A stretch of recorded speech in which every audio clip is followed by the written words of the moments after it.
New information tonight on a Local 15 News investigation into Prichard City Council president. We have learned the Mobile County District Attorney's Office is investigating Earline Martin-Harris's residency.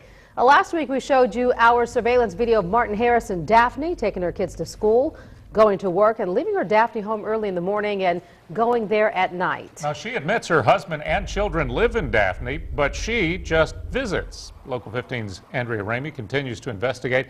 Andrea, you spoke to the DA's office today. That's right, Greg. And District Attorney Ashley Rich said information in our investigation was not a surprise to her because, as it turns out, her office is also investigating Martin-Harris's residency.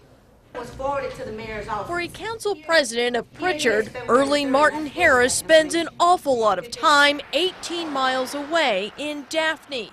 She owns a house there, her kids go to public school there, and she works there.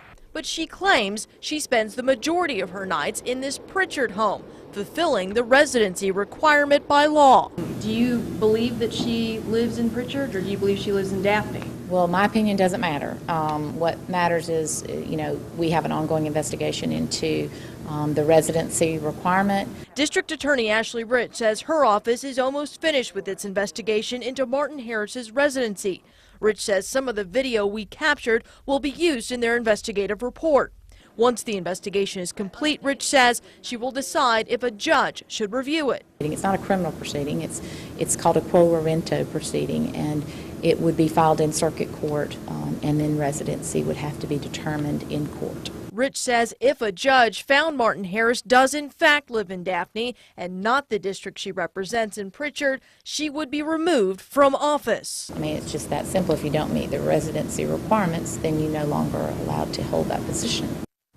Rich says Martin-Harris would also have the option to request a jury trial if her office did proceed with that hearing. We reached out to Martin-Harris for comment this afternoon. We have not heard back. Greg. Andrea, thanks so much.